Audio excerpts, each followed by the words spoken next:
So good morning. I'm happy to be home in Utah. I was telling Johnny this morning, London is fantastic, but London is not England. London is London. And so there is always a sense of when I'm back here, feeling like I've re-entered the country. And so it is lovely to be home. The joy I had slipping on a jean jacket this morning and not roughing it in bare, it's just slightly cooler, it's slightly calmer, it's just, y'all don't know how good you have it. So yeah, it is good to be home. I'm gonna be speaking out of Psalms 46 this morning. When I speak, you can always know that I'm gonna speak in two varieties. Either it is something that I have walked through, or it is something that I am currently walking through. So I have been stuck in Psalms 46, and when you look at it, it's 11 verses, but I have been here for a couple of months. Again, I don't know how God can make 11 verses last months, but that's where we're at. So when I started planning of what I was going to speak, I thought, well, you know, he's not let me move on. Maybe this is a sign that this is something. My Bible is extraordinarily large. I apologize. It's my study Bible, but it's the translation I wanted for this morning, so it came with me. I have a very kosher, small Bible that I use when I speak because it's small and dainty. This is not that. But if we go ahead and go to Psalms 46, we're going to read it quickly. Again, it's only 11 verses, so we'll get through it pretty quick. And it starts out, it's got a title for this psalm, and it is God, Our Refuge.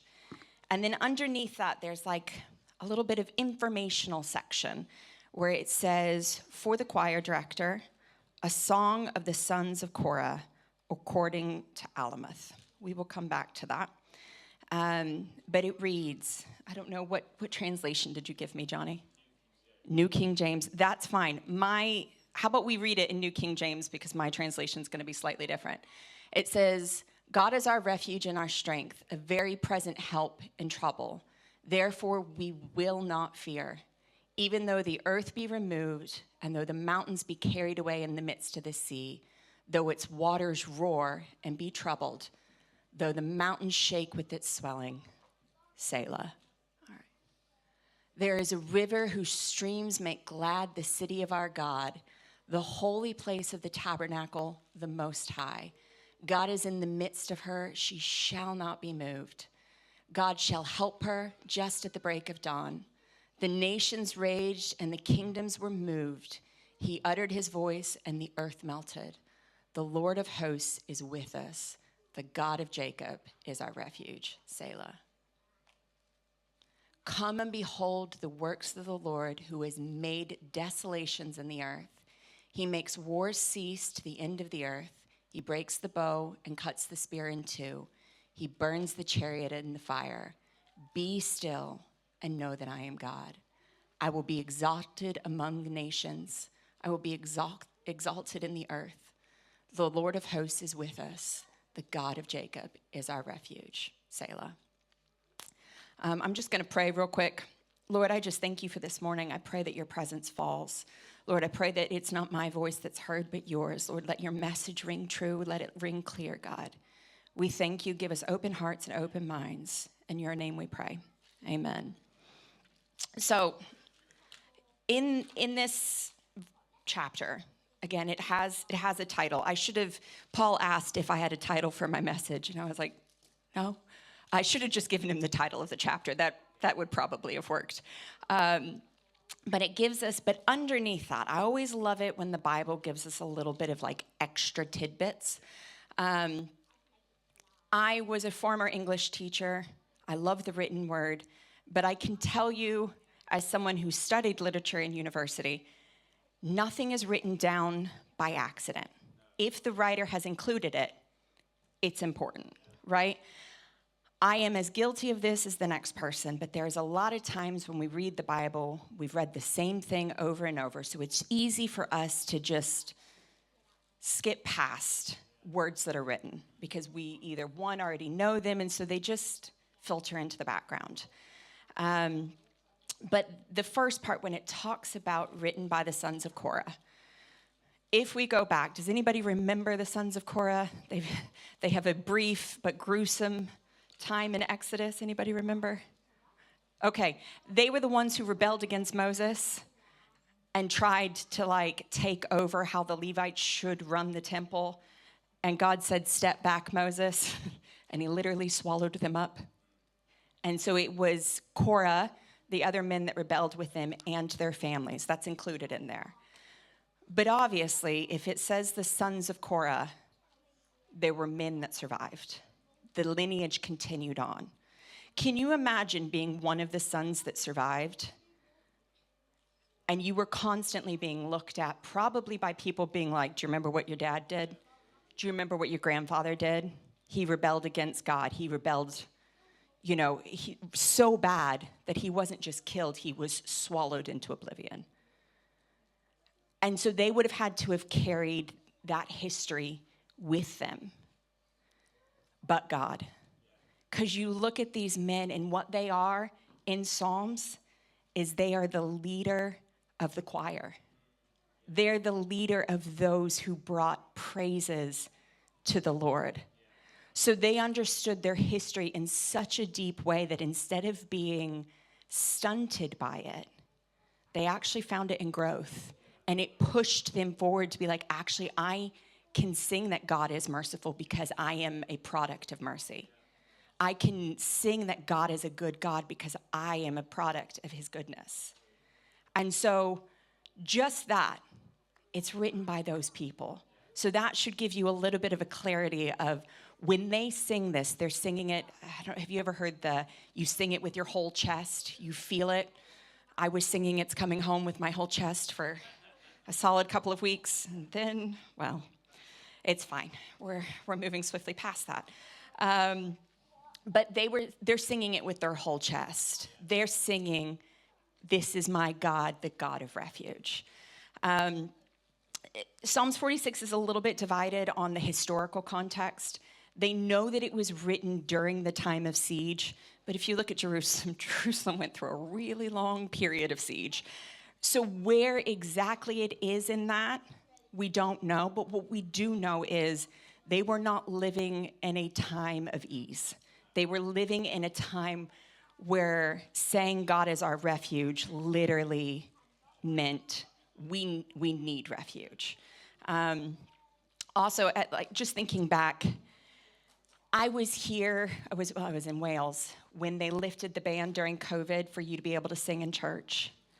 And I remember feeling it with my whole chest that first Sunday when we were allowed to sing. And the feeling of exaltation, of praising the Lord with all that you were. Look, things were still rough. We were still going through lockdowns and different restrictions and requirements, but feeling the praise that came out of that morning, even though things still didn't look good. As a congregation, we sang. And they had the doors open. You could hear other churches. It was just, I will never forget that sound, because it truly was a sound in the midst of struggle, in the midst of trial. It was a sound of pure joy. So that's the sons of Korah.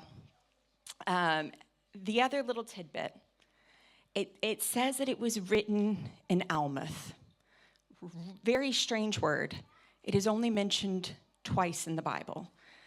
What it's supposed to mean is something along the lines of sung in high chords, high notes. So they think it was meant for soprano voices. And I was like, okay, well, why mention it? Why do we need to know that only people who have a really high range can sing this? What good does that do? So I looked back at where it's mentioned. The other time that it's mentioned was when they were bringing the Ark of the Covenant back into Israel. So it's in, I believe, 1 Chronicles 15. I won't read it to you, but it's 1 Chronicles 15. And it's talking about, It's the recovery after David had decided to bring the ark back in and was using a really cool new design by the Philistines, put it on a cart, fell off the cart. A man using his best wisdom touched the ark. God struck him dead. And David was like, we're going to leave that there. So this is the recovery of it. When David went back to what God requires of us, put the ark on poles to be carried in between the Levites, like we were originally instructed, and he brought it back into the city, and it said that they sang an almoth, okay? So it is a song of recovery, a song of joy, that despite what they'd done, God was gracious, he was merciful, he was just, and now we have his presence again. So taking away from both of those things, God is our refuge, but maybe he's also our refuge of mercy. He is our provider when we don't necessarily deserve it or how that looks. But I found those interesting. Of the entire chapter is written by a group of men who know God's mercy through their family, through the generational line of what they've become. And we're instructed that the way we sing it, and the last time we were instructed of this, was when God's presence came back into our lives. So, this another slight tidbit. Martin Luther, the famous reformist, reformationist, that would be the correct word, reformationist, he was inspired and wrote one of his famous songs out of Psalm 46. So the first stanza, I work, again, in literature. I'm inspired by the old epics. Anybody read any of the epics? I know we've got Homer that's out with the Odyssey. So if you're into epics, the poem is great. Read the poem first. But I love epic literature. I love the breakdown of the introduction of the problem. And then you've got this hero that comes in that shows who he is and all of his strength and power, and he defeats. And then there's an awful problem, and then the sacrifice that's made to save the people. It is the gospel. All of those epics are Satan's version of here's what we can show you. The Bible gives you the best epic in the world, but let's try to recreate that and make you think that we can do the same thing. So I love the words that are used in this psalm, just because they're powerful, they're melodic, they've just got some grit to them. And so if you look at verses 1 through 3, God is our refuge and our strength, a helper who is always found in times of trouble. Therefore, we will not be afraid when the earth trembles and the mountains topple into the depths of the sea, and though its waters roar and foam and the mountains quake with turmoil. So when you look at this, the first two, refuge, strength, yeah? So our God is a refuge.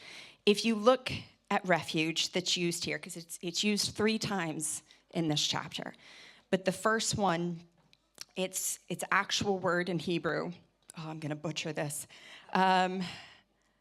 Mesheka, I have no idea how you pronounce it.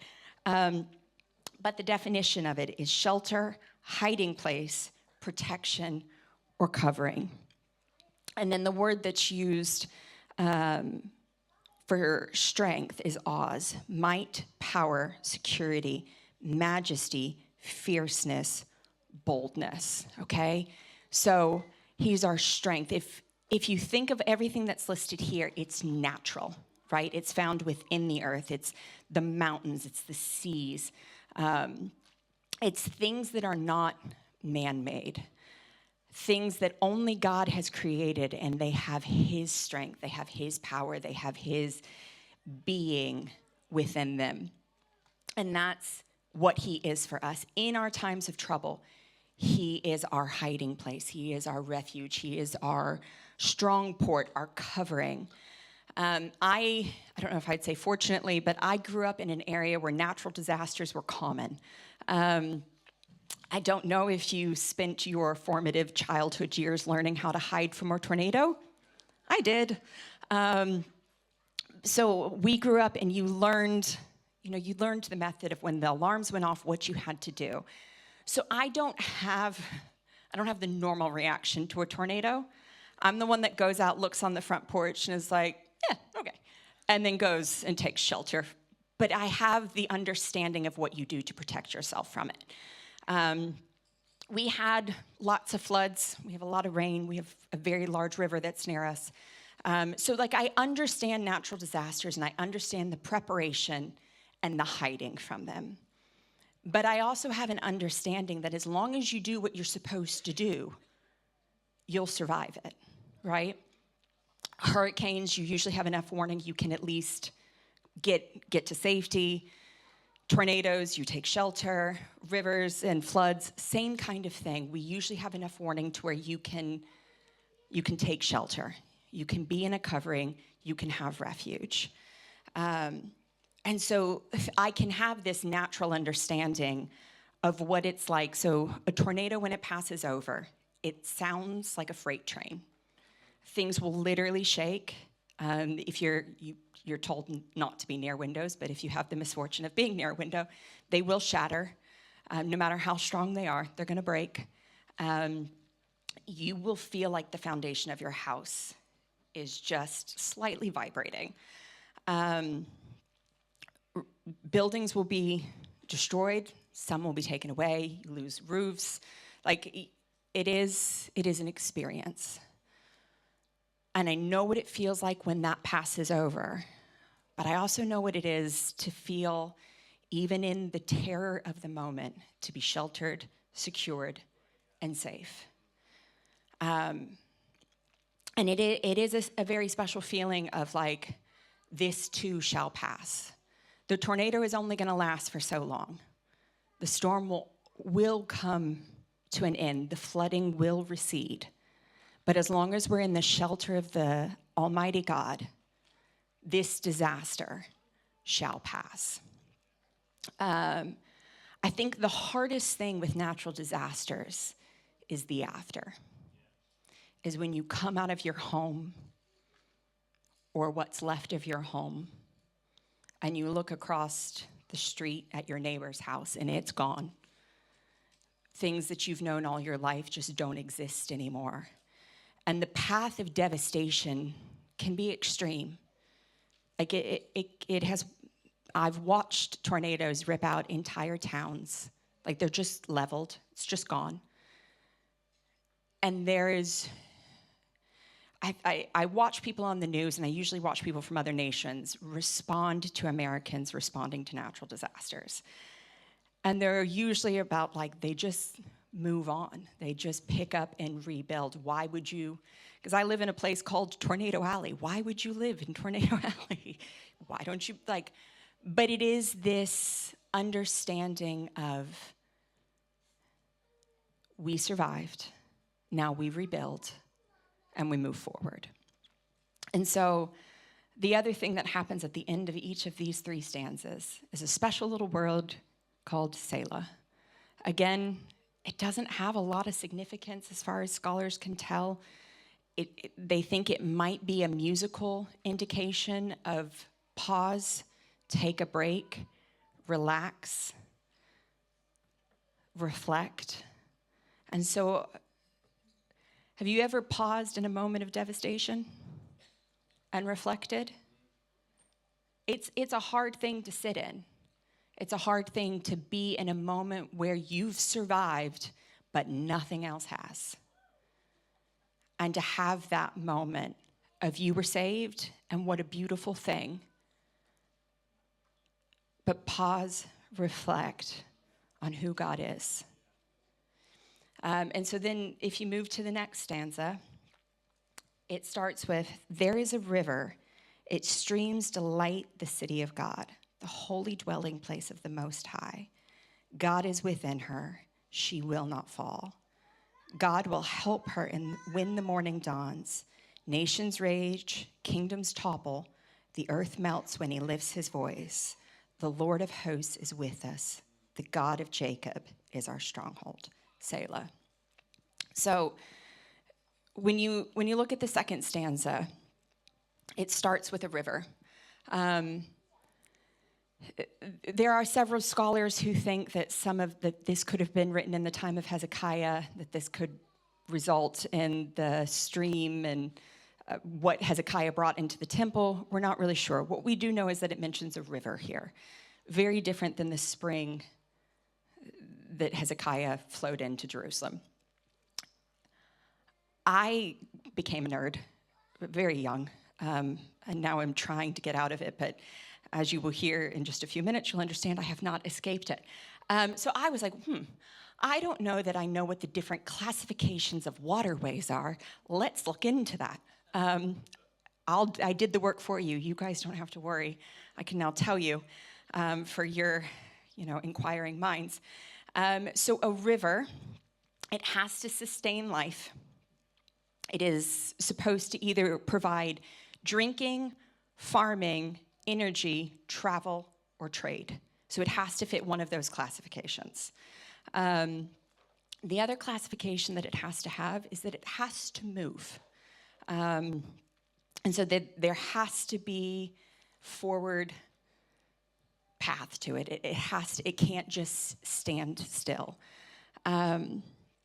So in looking at the classifications, streams can flow into rivers. They can be a part of rivers, but they are smaller than a river. So it is a river that brings gladness to the Lord. We're moving, we're doing something. There is forward progression. And it delights the city of God. The city of God, heaven, the church, however you want to look at that. There are streams, if you think of that as us individuals, that flow into a church, that create this river, that flow into the city of God, into the kingdom of heaven, into what he is building, what he is doing. We are the streams. He is the kingdom. And how when we all move together, it makes the Lord's heart happy, right? I lived growing up near a river. Most disgusting river you've ever seen.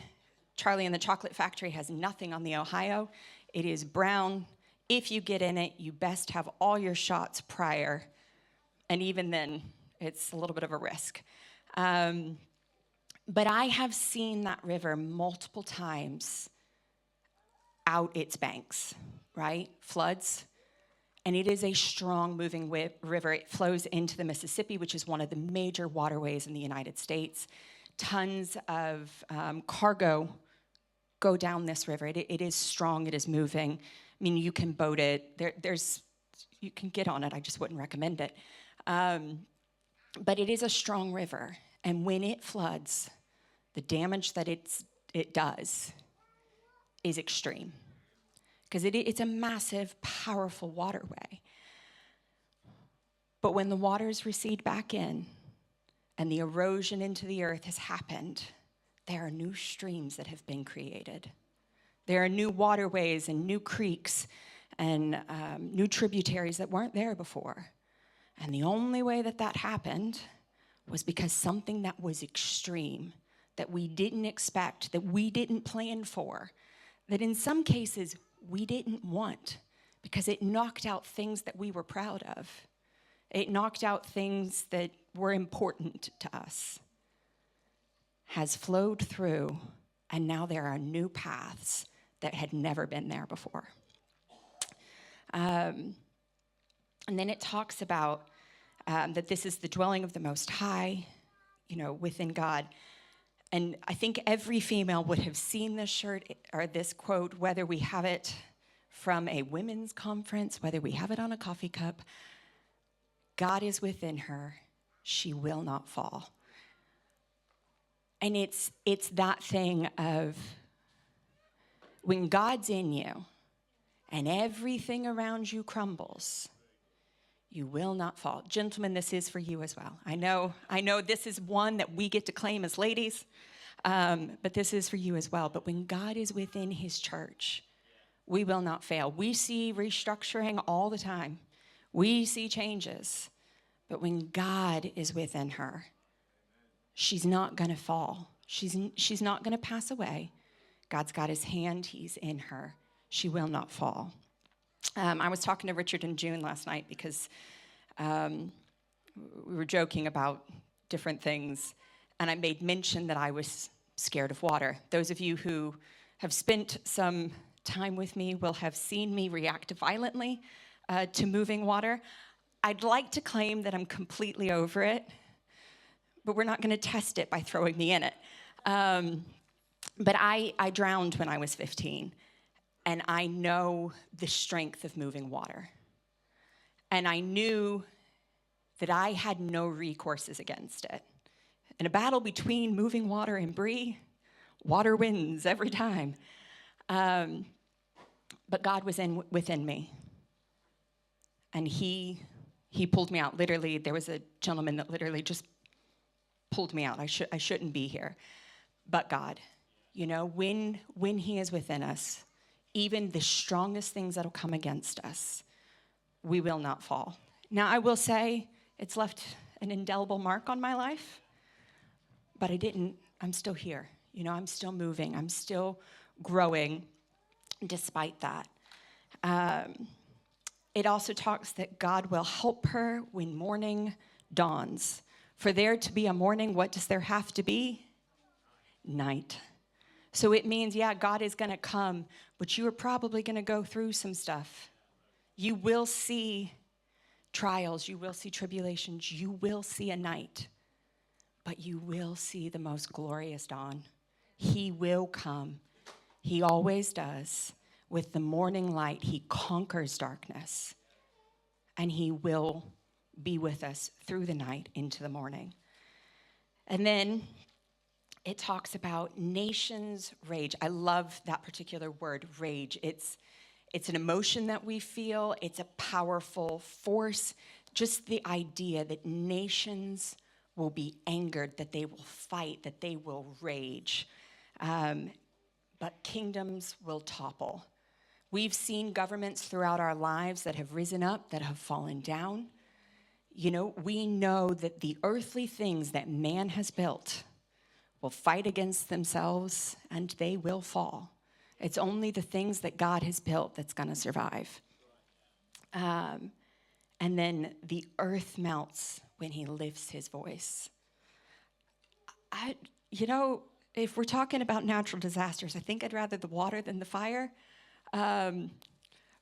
But yeah, that he has such complete control over the earth that when it hears his voice, it's done. You know, and we can sometimes forget that in the midst of our darkest nights, it's only for him to speak, and it'll hear his voice, and it'll be over. The Lord of hosts is with us. The God of Jacob is our refuge. So this is the second place that refuge is mentioned.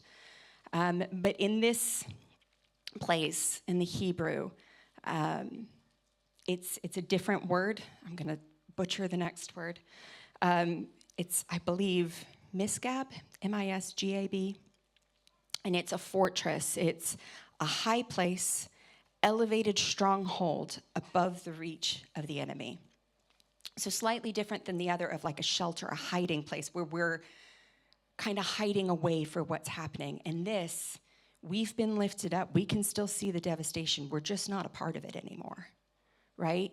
He has lifted us out of the struggle. He is our high tower, our fortress. And so like it's literally out of the touch of the enemy. And the other thing it talks about here is that he is the God of Jacob. We often see the imagery of he's the God of Abraham, Isaac, and Jacob, or the God of Jacob. And I was looking at that. When it mentions the God of Jacob, Jacob on his own, without his family lineage, before his name is changed, he is known as a deceiver.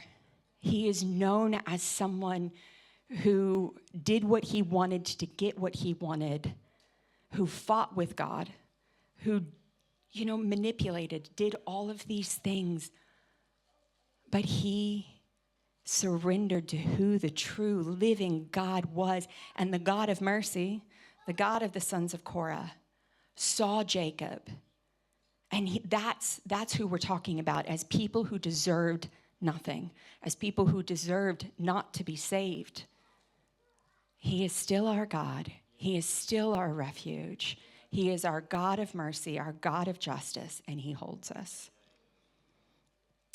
So then in the last stanza, it says, "Come see the works of the Lord, who brings devastation on the earth, who makes war cease throughout the earth, who shatters bows and cuts spears to pieces. He burns up the chariots. Be still and know that I am God, exalted among the nations, exalted on the earth. Yahweh of hosts is with us. The God of Jacob is our stronghold." Selah. So we've walked through life. We can see the works of the Lord. The Bible is full of them. And I love the Bible for being that. But we're living in a time where we're seeing his hand all over the world. If you want to see the works of God, I'm one. You're one. He is doing miraculous things every single day. And then we get to look back in the Bible and remember and reflect. But we should all have a personal reflection of what God's done in us. Come see the works of the Lord, who brings devastation. I'm like, can we be the God who brings joy? I don't necessarily want to see the devastation. I think working in and out of developing nations, you never get used to devastation. You never get used to struggle, and you shouldn't. It shouldn't be something that you're okay with. But it can really wear on you. And learning how to carry that is still something that, I'm submitting to the Lord on. But God, it's not that he delights in devastation, but he will bring down the strongholds. We see throughout the Old Testament, when the bad kings were a part of Judah and Israel, and they would put those idols up, and then the next king would have to come in and tear it down. It wasn't like they literally just took the idol. They would knock the stones down. They would desecrate it to where it would be harder to build those high places back up again. There would be absolute devastation on that because they wanted it stopped. When there's something in our lives that God is taking out, he's not going to make it easy for you to rebuild that. He will devastate it. He will remove it. And I think sometimes we think that that's just in sin. If we're doing something that is sinful, he'll devastate it. But there's times that we do things that we think we're doing it for God's goodness, that he's not asked us to do it. And when we submit that to God, he will devastate it. He will remove it. If it's not what he's asked us to do and we've not given it to him, when we give it to him, he will not let it survive. And so the fact that he can be a God of devastation, that he can remove things for our own good, things of devastation, things that are being built up that should not be in our lives, he will remove it. He makes wars cease throughout the earth. And then it talks about that he shatters the bows, that he cuts the spears into pieces. So he makes them unusable, like that they cannot be put back together, that he destroys them. He burns up the chariots. And then in that, be still and know that I am God. As a personal admittance, I am not good at being still, period. I've admitted this before. I will continue to keep admitting it. But I constantly feel God's got his hand on the back of my neck, just being like, just hold on. Like just, either pulling me by the back of my collar or literally like my dad used to do and holding me by the back of my head and just being like, just stop. Just stop. And I think sometimes I don't want to stop because I want to show how much more I can do for him. And sometimes I don't want to stop because I don't want to be in the pain of what's no longer there. You know, seeing devastation, if we can get to the next point and we can leave that behind us, it hurts a whole lot less than if we have to sit in the ashes of what burned and be still. And sometimes you have to sit in that. When you look around at rubble and you think this can never be rebuilt, when I've looked at towns that look like kindling because a tornado has just devastated it. As Americans, we immediately you start sifting through the rubbish, you start moving things to piles. We don't sit still in it. Because if we sit still in it, we are overwhelmed by the grief and the sorrow of what that destruction looks like and what it's caused and what it will continue to cost us. But it doesn't just say, be still. It says, know that I am God. Know that I am over this, that I am over you, that I am over this situation. That in this stillness, I am the one that's in control. When you look at this from a couple different perspectives, I need to be on the right page of my notes to actually look at this. When it says be still in the Bible, it says to cease striving, to let go, and relax your grip. It's almost like I'm still holding on to my sword because I'm ready to fight as soon as he gives me the command. But he's actually asked me, please don't fight anymore. Let it go. Let me fight for you. Because as soon as he starts fighting, I'm going to pick that sword up and be like, yeah, let's go. He doesn't need my help. He doesn't actually want my help.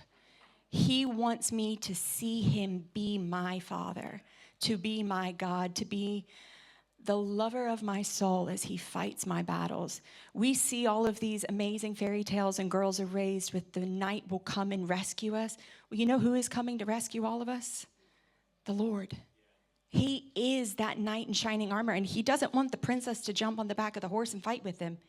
He wants, come away with me, my love, but let me show you what I will fight for, what I will do for you.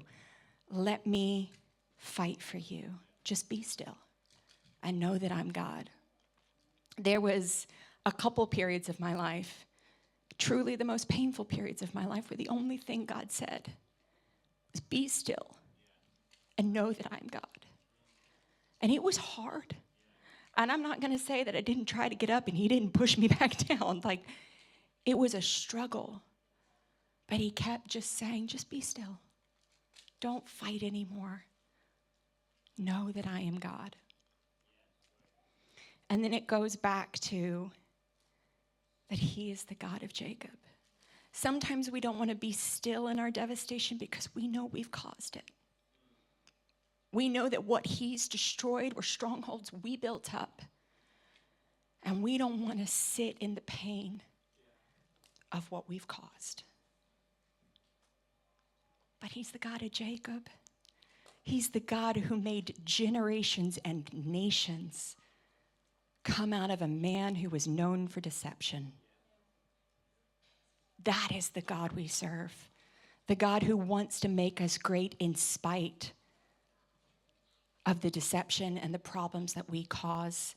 He wants us, when we finally submit, when Jacob has his hip removed, and not removed, but touched, and he can't fight anymore, and he has to give that battle over to God. When we finally stop fighting, he wants to show us who he is. And then it ends with Selah. Stop. Reflect. Remember who I am. Selah is a very precious thing to me because it's what I had always planned on naming my daughter. Because I always knew she was going to be something that I looked at, that I paused and reflected on, and saw the goodness of God. And I don't have that, but I do know that I'm going to have girls around the world. And when I see them in those homes, I'm going to pause and reflect on the joy of the Lord. I'm going to pause and reflect on his strength and his mercy and his kindness. I'm going to look back on the seasons he's walked me through that I never should have survived. But God. You know, this morning when I was up in prayer, I said this to Johnny. It was like a river that had made a path into a stream, because I went straight back to where I always prayed, up in that room. I always prayed by that corner door and the little step, because I wasn't going to be in anyone's way. I wasn't going to cross anyone's path. And I went straight back to it, and I could feel God to remember this place and all that he did in me here. And all the things he's done in me around the world, in my life, throughout everything that I've walked through. I can pause and reflect. I can remember the bad things. They're not gone. It's not like all of a sudden I have this, specialized memory where the bad things don't count. Actually, I probably remember the bad things more vividly. I remember drowning. I know what it feels like to have your lungs filled with water. But I also remember what it felt like to be saved. I remember what it felt like when I knew I was going to survive that. And the joy of being like, I'll get to live another day. But I've walked through devastation. I've walked through destruction. I've walked through immense sadness. But he comes in the morning, and his dawn defeats the night. But God, he is our great joy, and we get the joy of pausing and reflecting on him. So you might be in a couple of different situations this morning. You might be in stanza 1 where you are just hiding. You're like, I don't know what's going on. I'm not looking out windows. I've been told to stay away from them. In tornadoes, you hide underneath mattresses. So you might be underneath a mattress. I don't know what you're doing, but you might just literally, the only way you're dealing with life right now is to hide away in the Lord and just not look at anything else around you. You may be in the second stanza where you are feeling the mightiness of the rivers and the destruction, and you can see things that are being taken away, but you also have like the grandeur and the glory of what's happening. You're seeing the might of God, but it's also terrifying of that things are shifting, and you just hope that they shift the way you need them to shift. Or you could be in the last one, where you were just sitting there, desperate, and all you can do is be still and know who he is. But the whole point of all three is that he is still our God. Whether it's the God of hiding, whether it's the God of devastation and strength, whether it's the God of stillness, he's still right there with every single one of us. And to be honest, I think I'm in a bit of all three of these. But what I want you to walk away with is just the reflection of who God is. And that no matter what season you're in, no matter what you're going through, he is still our God, a God of mercy and a God of love. And he delights in his children. And in all three of these stanzas, he's there. There's not a stanza where it's not like, oh God, where are you? And there are several Psalms that is asked. This is not one of them. This is one that in every single section, we know exactly where God is. He's right there with us. And he's right there with us this morning. So I'm going to hand back to Johnny, but I am just going to say a quick prayer over each one of these three. Lord, I just thank you. I thank you that you give us seasons in our lives and that you give us points of remembering who you are. Lord, I pray for those of us who are hiding away, who are desperate not to see the devastation, who are just gripping on with all that they have. God, I pray that you would be a God of shelter, a God of comfort, and a God of reminding your strength, your power, but most of all, God, your love. That in this season you are right there with them, that you have not forgotten them, you have not left them behind, and that you hold them in this season of hiding. Lord, I pray for those who are standing in the season of recognizing your strength, your power, and in some ways your devastation.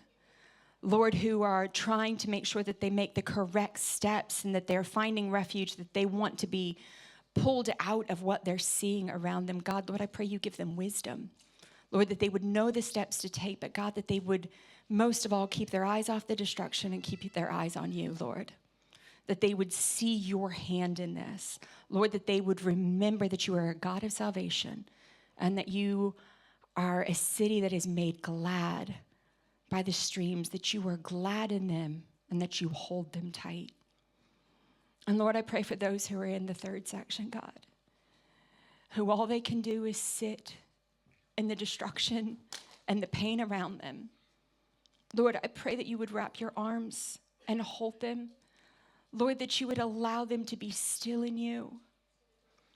And then God, Lord, I pray that you would allow them to dream again of all that you have for them, that all of the promises you've given them, that you have never left them and you never will.